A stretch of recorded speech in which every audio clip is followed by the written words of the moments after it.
नमस्कार, स्वागत है आप सभी का हमारे इस खास प्रोग्राम में। मैं हूं आपके साथ सुनील चौहान। पुराने हेल्थ सेगमेंट में दर्शकों मैंने आपको बताया था रोबोटिक लेजर कैटरेक्ट सर्जरी के बारे में।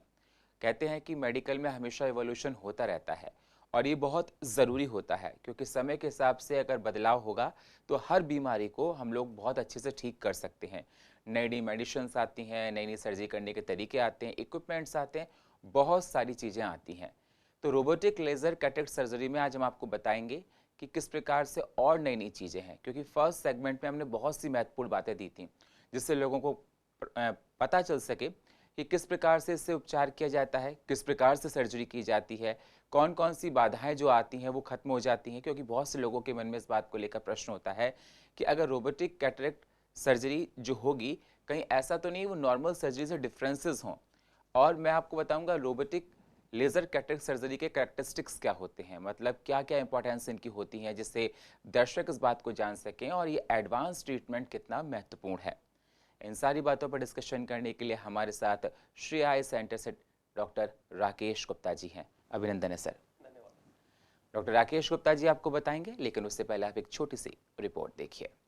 रोबोटिक लेजर कैटरेक्ट सर्जरी का असर मरीजों पर कैसा देखा जा रहा है, मतलब लोगों के मन में कोई साइड इफेक्ट वाली बात ना रहे। क्या रोबोटिक लेजर कैटरेक्ट सर्जरी मोतिया के हर रूप को ठीक कर सकती है? रोबोटिक लेजर कैटरेक्ट सर्जरी और नॉर्मल सर्जरी में क्या अंतर है?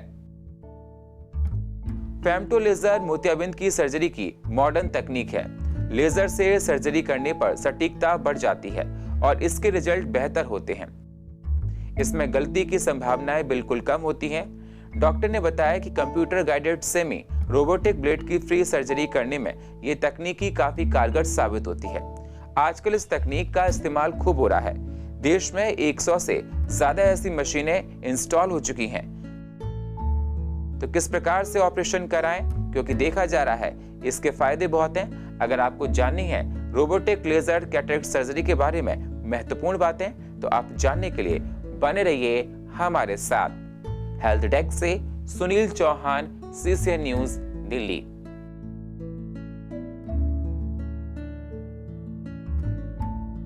तो जैसा आपने रिपोर्ट में देखा और जानने की कोशिश की कि जो नई टेक्निक आई है ये बहुत ही महत्वपूर्ण है, चाहे कोई सी बीमारी हो। आपने देखा होगा कोरोना का जब फर्स्ट वेव आई थी तो बहुत सारे लोग कह रहे थे कि इस तरह से ट्रीटमेंट होगा। सेकंड में ट्रीटमेंट करने का तरीका अलग हुआ, थर्ड वेव में अलग हुआ, अब फोर्थ वेव में जो XM वेरिएंट को लेकर कहा जा रहा है। तो मतलब जैसे जैसे बीमारी नए नए रूप अपनाती जाती है वैसे वैसे इवोल्यूशन होता है और नई नई टेक्निक्स आती जाती हैं। उसी प्रकार से सफ़ेद मोतियाबिंद के ऑपरेशन के लिए नई नई टेक्निक आ रही हैं और उनका हम जिक्र कर रहे हैं, जिससे दर्शकों को पता चल सके कि समय रहते अगर ठीक से इलाज कराया जाए तो आंखों की रोशनी यथासंभव बनी रह सकती है और कोई खतरा नहीं होता है। सर, फर्स्ट सेगमेंट में हम लोगों ने इस बात पर डिस्कशन किया था, दर्शकों को बताया था कि किस प्रकार से बदलाव आया है। जब भी आंख बनवाने की बात की जाती है, कोई बात की जाती है, तो लोगों के मन में ये रहता है पता नहीं हमारी आंखों की रोशनी पर क्या इफेक्ट पड़ेगा। हमने अपने इस प्रोग्राम में बताया था रोबोटिक लेजर कैटरेक्ट सर्जरी के बारे में और आज सेकंड सेगमेंट है। मैं आपसे जानना चाहता हूं कि जब लोग ये सर्जरी करा रहे हैं तो कैसा एक्सपीरियंस निकल कर आ रहा है, क्योंकि बहुत से लोगों के मन में सवाल होगा कि शायद ये नई टेक्निक्स है वो मतलब बहुत से लोगों के लिए बेनिफिट हो और बहुत से के लिए बेनिफिट ना हो। हाँ बिल्कुल सुनील, देखिए जैसे जैसे टेक्निकल इवोल्यूशन होता है तो उसके डेफिनेटली बहुत फ़ायदे होते हैं। और ये जो नया जो रिवॉल्यूशन आया है, जो नैनोजूल रोबोटिक लेजर कैटरेक्ट सर्जरी, इससे जो रिजल्ट्स आ रहे हैं वो बहुत ही संतुष्ट एक तरह से सेटिस्फैक्ट्री हैं। और कुछ ऐसी चीज़ें हैं जो पहले से और बेहतर हो रही हैं। ये देखा जा रहा है कि जो पेशेंट की जो ऑपरेशन करते समय जो, हालांकि जब ऑपरेशन करते हैं तो आजकल बिना इंजेक्शन के, बिना टाके के ऑपरेशन होते आ रहे हैं, कई सदियों से होते आ रहे हैं, लेकिन जब रोबोटिक लेजर कैटरेक्ट सर्जरी करते हैं तो बहुत ही जेंटल सर्जरी मानी जाती है। जो पेशेंट को बिल्कुल पता ही नहीं चलता कि किस तरह से उसके आँखों में जो ऑपरेशन चल रहा है, और स्पीड बहुत बढ़ जाती है। इसके साथ साथ एक्यूरेसी, जब हम ऑपरेशन के बाद अगले दिन देखते हैं या एक हफ्ते बाद जो चेक करते हैं तो जो रिजल्ट्स आ रहे हैं वो पहले के मुकाबले, जो फेको MIS के मुकाबले देखा जाए तो ज़्यादा एक तरह से सेटिस्फैक्ट्री हैं, क्योंकि उसमें जो हीलिंग होती है वो बहुत फास्ट होती है। इन्फेक्शन होने का चांस, रिस्क बहुत मिनिमाइज़ हो जाता है, क्योंकि इसमें कुछ ऐसी टेक्नोलॉजी इनकॉर्पोरेट कर रखी है। जैसे नैनोजूल लेज़र से जब टनल बनता है तो वो ट्राईप्लेनर टनल बनता है। जब ट्राईप्लेनर टनल बनेगा तो अंदर इन्फेक्शन जाने के रिस्क 99.99% खत्म हो जाता है। इसी प्रकार जब हम लेंस डाल रहे हैं और उसकी कैप्सूलॉटमी बहुत सेंट्रल होती है, सर्कुलर होती है, तो जो लेंस जो अंदर सेट होता है वो अपनी जो जिस पोजीशन पे होना चाहिए, जिस ओरिएंटेशन पे होना चाहिए, बिल्कुल उसी स्थिति पे रहता है। तो कुछ चीज़ें ऐसी होती है जो माइनर होती है। हालांकि अगर हम कंपेयर करते हैं तो ये उन लोगों के लिए ज़्यादा इंपॉर्टेंट हो जाता है जो रिफ्रैक्टिव आयर्स जलवाते हैं, जैसे मल्टीफोकल लेंस जलवाते हैं। लेकिन इवन मोनोफोकल लेंस जलवाने वालों के लिए भी जो प्रिडिक्टेबिलिटी है कि लेंस हम जब सेट कर रहे हैं किस पोजीशन पे सेट होगा, तो ये रोबोटिक लेजर कैटरेक्ट सर्जरी के बाद ये ज़्यादा प्रिडिक्टेबल होता है। तो एक तरह से देखा जाए कम शब्दों में तो उसकी पेशेंट का जो कंफर्ट लेवल बेटर है, उसका एक्सपीरियंस बहुत अच्छा रहता है। सर्जरी के बाद हीलिंग और फास्ट हो जाती है, रिहेबिलिटेशन फास्ट होती है, जो प्रिकॉशन का टाइम है थोड़ा और कम किया जा सकता है। और ओवरऑल देखा जाए तो पेशेंट का एक्सपीरियंस और विजुअल आउटकम हर चीज़ पे इसका एक बेहतर असर होता है। बिल्कुल, आपने बहुत से महत्वपूर्ण बिंदुओं पर चर्चा की। आपने बताया कि इन्फेक्शन होने के चांस 99.99% होते हैं रोबोटिक लेज़र कैटरेक्ट सर्जरी से। आपने ये बताया कि हीलिंग की जो बहुत जल्दी भर जाते हैं। सर, मैं आपसे जानना चाहता हूँ कि लोगों के मन में बहुत सारे सवाल होते हैं और जब भी आप पहले ऑपरेशन करते थे, जैसे अब ये एडवांस ट्रीटमेंट के बारे में हम लोग जिक्र कर रहे हैं, दर्शकों को बता रहे हैं। पहले जो ट्रीटमेंट किया जाता था आप लेज़िक करते थे, लेज़र करते थे। तो ये रोबोटिक में सर मैं आपसे जानना चाहता हूँ, क्या इसमें एनेस्थीसिया दिया जाता है पेशेंट को? और जब रोबोटिक होती है तो कितना टाइम ड्यूरेशन लगता है और कितने टाइम में पेशेंट ठीक से होकर घर जा सकता है? हाँ, देखिए, पहली बात तो जो पहले जब कैटरेक्ट सर्जरी की बात आती थी, जैसे आपने लेसिक शब्द यूज़ किया, तो मैं क्लियर करना चाहूँगा, लेसिक जो होता था वो चश्मा हटाने का जो रिफ्रैक्टिव प्रोसीजर अलग है। जब मोतियाबिंद के ऑपरेशन की बात दोस्तों आती है तो आमतौर पे लोग सोचते हैं वो लेज़र कैटरेक्ट सर्जरी काफ़ी समय से नाम पॉपुलर है और लेज़र कैटरेक्ट सर्जरी नाम लिया जाता था, परंतु वो एक्चुअली लेज़र ना होकर एक तरह से अल्ट्रासोनिक एनर्जी होती थी, जो एक तरह से एक मशीन में एक प्रोब होता है, उसमें अल्ट्रासोनिक फ्रीक्वेंसी से प्रोब होता है। तो एक तरह से वो एनर्जी होती है जो कि कैटरेक्ट को डिसॉल्व करके निकाल लेती है और आम भाषा में उसको लेज़र कहना एक तरह से इस्तेमाल किया जाता था। लेकिन अब जो ये रोबोटिक लेज़र कैटरेक्ट सर्जरी है, ये एक्चुअल लेज़र है, जो हम लेज़र शब्द कहा जाता है, जो कि एक एनर्जी होती है जो लेज़र बेस्ड, जिससे कि आप बहुत प्रिसाइज स्टेप्स कर सकते हैं। तो पहले जो होता था वो लेज़र एक्चुअली नहीं, वो फेकोमल्सिफिकेशन या माइक्रो इंसिजन कैटरेक्ट सर्जरी में एक अल्ट्रासोनिक एनर्जी यूज़ होती थी। अब जो लेज़र रोबोटिक लेज़र में एक्चुअल लेज़र यूज़ होता है। परंतु पहले जो ऑपरेशन होते थे, मैं ये नहीं कह रहा आज वो ऑपरेशन खराब, आज भी वो ऑपरेशन हो रहे हैं, क्योंकि रोबोटिक कैटरेक्ट सर्जरी के बाद सर्जरी की कॉस्ट एक्स्ट्रा हो जाती है और लगभग डबल के करीब कॉस्ट हो जाती है और हर कोई अफोर्ड नहीं कर सकता। तो दर्शकों, मैं बताना चाहूँगा इस प्रोग्राम के माध्यम से, जो पुरानी टेक्नोलॉजी अभी भी चल रही है और वो भी कारगर है, लेकिन जब कोई नई टेक्नोलॉजी आती है तो उसके कुछ एक्स्ट्रा बेनिफिट्स हैं। हम उन बेनिफिट्स की बात कर रहे हैं। जैसे आपने पूछा कि कब घर जा सकता है, तो आजकल कैटरेक्ट वैसे डे केयर प्रोसीजर हो गया है। ओवरऑल जो प्रोसीजर में टाइम लगता है वो 12 से 15 मिनट लगते हैं। जो एमआई से सर्जरी करते हैं उसके मुकाबले इसमें कुछ और कम समय हो जाता है, क्योंकि जो स्टेप्स में एक सर्जन को एक्स्ट्रा टाइम लगता था मैनुअल करने में, अब वो एक तरह से लेज़र से हो जाता है। तो आपका टाइम बचता है, ऑन टेबल टाइम बचता है। उसके बाद इमीडिएटली जब आप अगले दिन आप एक तरह से अस्पताल से फ्री होने की बात है तो 2 से 3 घंटे में आप अस्पताल से फ्री होकर वापस घर जा सकते हैं। बिल्कुल डे केयर प्रोसीजर हो जाता है। और जब अगले दिन आप आते हैं तो आपके अगले दिन का जो डिस्कम्फर्ट पहले हुआ करता था उसमें भी कुछ कमी आई है, क्योंकि लोग ज़्यादा कंफर्टेबल महसूस करते हैं। तो ये सारी चीज़ें आपके एक तरह से एक्सपीरियंस को बेहतर बना रही हैं और जैसे बताया, इन्फेक्शन होने के चांस 99.99% खत्म हो जाते हैं। 0.01% से भी कम इन्फेक्शन होने के चांसेस में रह जाते हैं। बिल्कुल, बहुत अच्छी बात आपने बताई कि डे केयर में ट्रीटमेंट हो जाता है, ऑपरेशन सर्जरी पूरी हो जाती है। और आपने सर ये बात और कही कि मतलब कि परेशान होने की बिल्कुल इसमें ज़रूरत नहीं होती है। जैसा आपने कहा कि पेशेंट को पता भी नहीं पड़ता और सर्जरी हो जाती है। तो दर्शकों, इस बात को बिल्कुल आप मन में धारण कर लीजिए, क्योंकि सर ने ये भी कहा कि अब वो ये नहीं कहना चाह रहे कि पुरानी सर्जरी है वो ठीक नहीं है, वो कह रहे हैं कि एडवांस ट्रीटमेंट है, इसमें कुछ एडवांटेज हैं, मतलब जो कि पुरानी सर्जरी में नहीं होते थे। लेकिन पुरानी सर्जरी भी आज के टाइम में उतनी ही ठीक है जो पहले अपनी जगह पर हुआ करती थी। और मतलब ये रोबोटिक है, ये एडवांस है, मतलब एडवांस, आपका टाइम बचेगा, टाइम सेविंग होंगे और इसमें इन्फेक्शन होने का चांस कम होगा, हीलिंग जल्दी होगा, बहुत सारे इसके बेनिफिट्स होते हैं। अगला सवाल सर मेरा आपसे है, क्योंकि बहुत से लोगों के मन में ये सवाल रहता है कि जब भी हम कोई सर्जरी कराएंगे तो इसके कहीं साइड इफ़ेक्ट्स ना हो, मेरी आंखों का विज़न ना चला जाए, जो बीमारी हो पहले से ज़्यादा बढ़ ना जाए। क्या रोबोटिक में ऐसा देखा जाए कि लोग साइड इफ़ेक्ट्स वाली बात निकल कर आती है, या कोई और परेशानी हो सकती है आफ्टर द ऑपरेशन? देखिए, अगर हम रोबोटिक लेज़र कैटरेक्ट सर्जरी की बात करें तो इसमें जो बाकी जो अभी कन्वेंशनल जो टेक्निक्स हैं MICS FICO, उसके मुकाबले साइड इफ़ेक्ट्स की चांसेस इसमें कम हो जाते हैं। हालांकि मैं ये नहीं कहूँगा कि 100% ख़त्म हो सकते हैं, क्योंकि कोई भी प्रोसीजर की बात कर सकते हैं तो दोस्तों हम 100% सेफ्टी तो किसी परिस्थिति में नहीं आ सकती। लेकिन जब कन्वेंशनल सर्जरी होती है तो उसमें बहुत कुछ निर्भर करता है कि आपके सर्जिकल स्किल्स पे, पेशेंट की कोऑपरेशन पे, क्योंकि पेशेंट की जो मूवमेंट्स होती हैं आजकल, जैसे अगर हम टॉपिकल एनेस्थीसिया में सर्जरी करते हैं तो आंख मूव कर रही होती है, तो उसमें जो इनिशियल स्टेप्स, जो 3 स्टेप्स होते हैं, कॉर्निया का पोर्ट बनाना, जो कैप्सुलॉटमी करना और न्यूक्लियोटमी करना, इस दौरान पेशेंट की आई की मूवमेंट पे भी काफ़ी कुछ निर्भर करता है। तो मूवमेंट ख़त्म करने के लिए या तो इंजेक्शन देके ब्लॉक किया जाता है, यदि हम बिना इंजेक्शन के करते हैं तो पेशेंट की मूवमेंट सर्जन की स्किल्स को थोड़ा सा डिस्टर्ब करती हैं। जो पेशेंट बहुत कोऑपरेटिव होते हैं उनमें दिक्कत नहीं आती, लेकिन कुछ पेशेंट जो आंखें मूव करते हैं उनमें दिक्कत आती है। अब जब रोबोटिक सर्जरी की बात आती है तो इसमें एक सक्शन सिस्टम होता है, वो आपकी आंख को कुछ समय के लिए खुद होल्ड कर लेता है। तो पेशेंट अगर आंख हिलाएगा भी तो आंख की मूवमेंट नहीं होगी। तो जिस जगह पे हमें जो प्रोसीजर करना है वो उस जगह पे उतनी साइज का ही आराम से हो जाता है। तो एक तरह से प्रिसीजन बढ़ जाता है। तो ओवरऑल देखा जाए तो आपको इस ऑपरेशन की वजह से कोई साइड इफेक्ट जो होने के चांस पुरानी टेक्निक में होते थे उसके मुकाबले कम हो जाते हैं।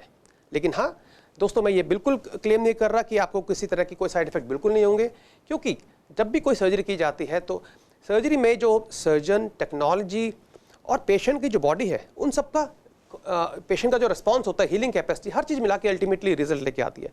और कभी कभी कुछ साइड इफेक्ट्स पॉसिबल हैं जो किसी भी कैटरेक्ट सर्जरी में होने के चांस होते हैं। लेकिन कुछ कॉम्प्लिकेशन जो कन्वेंशनल सर्जरी में होती है, जैसे कैप्सुलॉटमी का इरेगुलर हो जाना, या लेंस प्रॉपर फिट नहीं होकर थोड़ा टेढ़ा लेंस फिट हो जाए, या जो जब हम पोर्ट्स बना रहे हैं, पोर्ट्स बनाते समय पोर्ट्स का साइज़ छोटा या बड़ा रह जाए, ये सारी जो समस्याएं पहले कन्वेंशनल सर्जरी में थोड़े बहुत होने के चांस थे, रोबोटिक सर्जरी में वो लगभग चांस खत्म हो जाते हैं।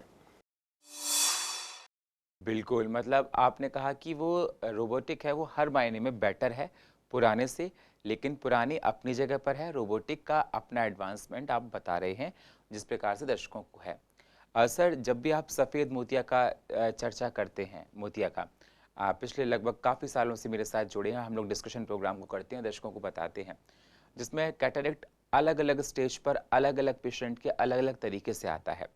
मैं आपसे जानना चाहता हूं कि रोबोटिक कैटरेक्ट जो सर्जरी है वो हर स्टेज पर कारगर है क्या?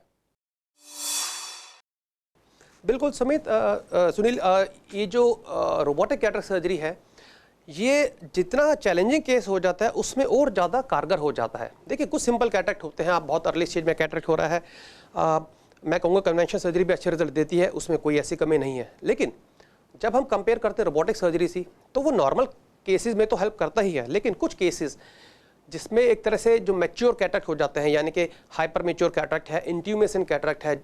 एक दोस्तों, एक कैटरेक्ट होता है हाइपर मैच्योर इंट्यूमेशन, जिसमें कि लेंस जब मोतिया बंद पक जाता है, पकने के बाद फूलने लगता है, और जब फूलने लग जाता है तो लेंस के अंदर एक प्रेशर बिल्डअप हो जाता है। और वहाँ पे एक चैलेंज आता है जब हम कैप्सुलॉटमी करते हैं। जब मैं एक शब्द यूज़ कर रहा हूँ कि हमारे जो लेंस के ऊपर की झिल्ली में एक सर्कुलर डिस्क काटनी होती है, और जब लेंस फूला हुआ होता है तो उसमें वो सर्कुलर डिस्क काटना बहुत चैलेंजिंग हो जाता है, और कई केसेस में वो सर्कुलर ना होके जो हमारा पर्पस होता है वो डिफीट हो जाता है और कैप्सुलॉटमी एक्सटेंड कर जाती है। और ऐसे में लेंस जब फिट करते हैं तो लेंस वो थोड़ा टेढ़ा फिट होने का एक रिस्क रहता है। लेकिन क्योंकि रोबोटिक लेजर कैटरेक्ट सर्जरी एक लेजर से सर्कुलर होल बनाती है, तो जो हाइपर मैच्योर और इंट्रूमेशन कैटरेक्ट में इसका एक स्पेशल एडवांटेज आता है, उसमें कोई चैलेंज नहीं होता, क्योंकि लेजर से कैप्सुलॉटमी होगी, और एक बार कैप्सुलॉटमी हो गई तो आपका सर्जन जो बाकी काम उसके लिए बहुत सरल हो जाता है। और यहाँ जो मैंने आपको बताया कि सर्जन के लिए काम सरल हो जाना दोस्तों, वो आपकी आंख के रिजल्ट के लिए, आपके ऑपरेशन के रिजल्ट के लिए बहुत बेहतर होता है। कई लोग सोचते हैं कि रोबोट सर्जरी कर रहा है तो क्या सर्जन की जरूरत नहीं है? तो मैं बताना चाहूँगा कि सर्जन की जरूरत तो हमेशा रहती है, बिना सर्जन के कोई रोबोट कुछ नहीं कर सकता। और ये जो कैटरेक्ट सर्जरी में रोबोटिक सर्जरी होती है, इसमें सर्जन का महत्व उतना ही रहता है जितना बाकी कन्वेंशनल सर्जरी में रहता है। लेकिन कुछ स्टेप जो सर्जन को अपने हाथ से ही करने कंपलसरी होते हैं, और वो अगर कोई जटिल केस है जैसे मैच्योर, हाइपर मैच्योर कैटरेक्ट या ब्राउन ग्रेड बहुत सख्त मोतियाबिंद है, तो उसमें सर्जन की स्किल्स पे जितनी डिपेंडेंसी होती जाती है दोस्तों, तो कोई भी इंसान जब कोई हाथ से काम कर रहा है, चाहे कितना ही निपुण क्यों ना हो, उसकी कोई भी चीज़ को रिपीट करना सेम पॉसिबल नहीं होता। आप अपना एक सिग्नेचर भी करते हैं, तो सिग्नेचर अगर आप 10 सिग्नेचर करेंगे तो 10 सिग्नेचर में कुछ ना कुछ अंतर आपको दिखाई देगा। इसी प्रकार हमारी माइक्रो सर्जरी जो होती है, कैटरेक्ट सर्जरी, उसमें कुछ स्टेप्स ऐसे होते हैं जो बहुत डेलिकेट होते हैं। उन डेलिकेट स्टेप्स में अगर हम रोबोटिक करते हैं तो वो बहुत सरल हो जाता है। और उसके बाद जो सर्जन का मेन काम होता है कि जो लेंस आपके मोतियाबिंद के क्रिस्टल्स हैं उसको निकालना और अंदर लेंस फिट करना, वो इतना सरल हो जाता है कि आपके लिए अल्टीमेटली आपकी आंख में रिजल्ट बेहतर होने की संभावना बहुत अच्छी हो जाती है। बिल्कुल, आपने सर ये बहुत महत्वपूर्ण बात की कि जब भी सिचुएशन बहुत जटिल हो जाती है तो पेशेंट घबराने लगता है कि मैं उपचार के लिए कहाँ जाऊँ। और आपने दर्शकों को बताया कि जितनी ज़्यादा जटिल समस्या उतनी ही रोबोटिक उसके लिए अच्छी। मतलब अगर किसी को आंखों से संबंधित मोतिया है और अगर उसका सर्जरी नॉर्मल नहीं हो पा रही है तो रोबोटिक इतनी कारगर है कि वो इस पर रामबाण साबित हो सकती है। तो इस बात को लेकर लोगों के मन में, क्योंकि बहुत बार से देखा जाता है, आप लोगों को पता होता है कि आंखों की रोशनी बहुत जा चुकी है लेकिन सर्जरी नहीं कर सकते हैं, कंडीशंस होती हैं, लेकिन रोबोटिक उसमें कारगर है और रोबोटिक उस हर कंडीशन में सर्जरी कर सकती है। दूसरी बात सर आपने ये कही कि 99.99% रोबोटिक कारगर है, कुछ ही परसेंट है जो मतलब नहीं है, 100% कोई चीज़ नहीं होती है। अगला सवाल सर मैं आपसे करना चाहता हूँ कि जब भी कोई सर्जरी की जाती है तो पुराना बैकग्राउंड देखा जाता है कि डायबिटिक है कि नहीं है, आप देखते हैं कि बीपी के पेशेंट की कोई भी बीमारी को लेकर हो, तो क्या रोबोटिक करने से पहले सारे चेकअप्स कराना ज़रूरी होता है? हाँ बिल्कुल, देखिए यहाँ पे मैं बताना चाहूँगा कि जो भी कैटरेक्ट सर्जरी से जो पहले जो स्टैंडर्ड चेकअप जरूरी है वो रोबोटिक से पहले भी जरूरी है। आपको शुगर जो है वो कंट्रोल होना जरूरी है, ब्लड प्रेशर कंट्रोल होना जरूरी है, आंख में किसी तरह का इन्फेक्शन नहीं होना चाहिए। तो यदि हम बात करते हैं कि जो कैटरेक्ट सर्जरी से पहले के जांचों की, तो स्टैंडर्ड जो जांचें की जाती हैं और जो स्टैंडर्ड प्रोटोकॉल है कि आपकी शुगर कंट्रोल होना, बीपी कंट्रोल होना, ये सब चीज़ें करना उतना ही अनिवार्य है जितना कन्वेंशनल सर्जरी में होता है। बिल्कुल, मतलब आपने कहा कि रोबोटिक में भी उतनी ही सारी कंडीशंस मतलब ज़रूरी होती हैं जितनी नॉर्मल सर्जरी में जो आप हमेशा से करते आ रहे हैं सर, वो है। अगला सवाल मैं आपसे सर ये करना चाहता हूँ, क्या सर ये रोबोटिक में कोई ऐसा भी मतलब देखा जा रहा है कि ये सर्जरी हर एज ग्रुप के लिए है? क्योंकि बहुत बार ये देखा जाता है कि बच्चों का ट्रीटमेंट आप अपने हिसाब से करते हैं, आप देखते हैं कि कोई यंग है तो उसका ट्रीटमेंट अलग हिसाब से होता है, और आप देखते हैं कि कोई बुज़ुर्ग है तो उनका ट्रीटमेंट अलग हिसाब से होता है सर्जरी में। क्योंकि जब बच्चे में कैटरेक्ट की परेशानी देखी जाती है तो ट्रीटमेंट करने का तरीका अलग है, और जब मिडिल एज में है तो अलग है, और बुज़ुर्गों में अलग है।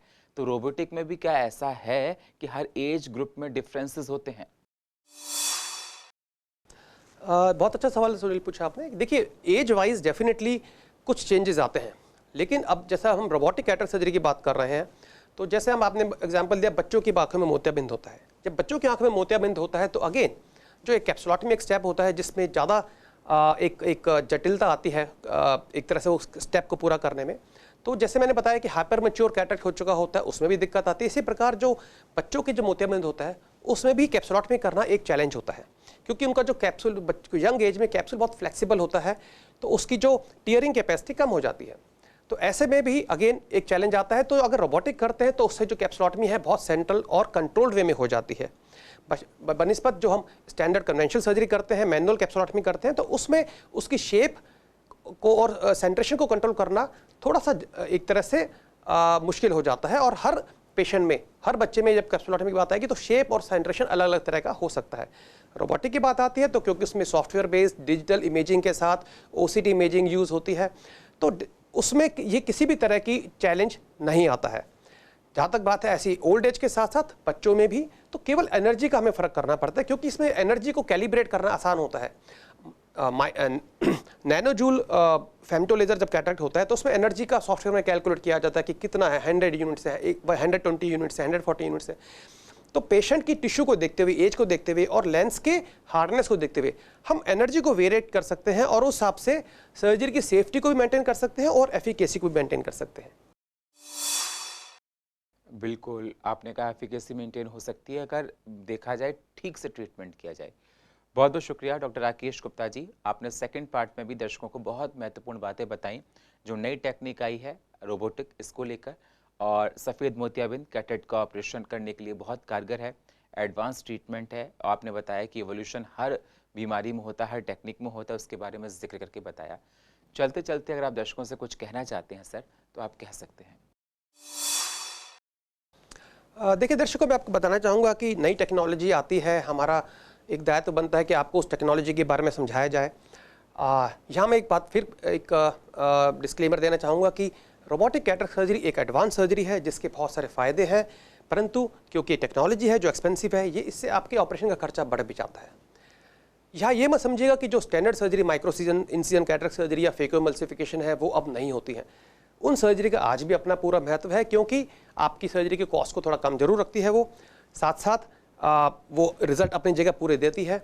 इस प्रोग्राम के माध्यम से हम ये नहीं कहना चाह रहे कि वो सर्जरी अब आउटडेटेड है। हाँ, ये जरूर है, अब नई टेक्नोलॉजी आ रही है, हमें उन टेक्नोलॉजी के जो फ़ायदे हैं वो हमने आपको समझाए हैं, और ये टेक्नोलॉजी डेफिनेटली बहुत सारे एडवांटेज लेके आती है। और इस टेक्नोलॉजी के साथ साथ जो हमने आपको बातें कही हैं, आप ये मान के चले कि इन टेक्नोलॉजी को यदि आप अपनाते हैं, तो मैं एक बात कहना चाहूँगा कि आंखों का ऑपरेशन, खासकर मोतियाबिंद का ऑपरेशन लाइफ में एक बार होना होता है।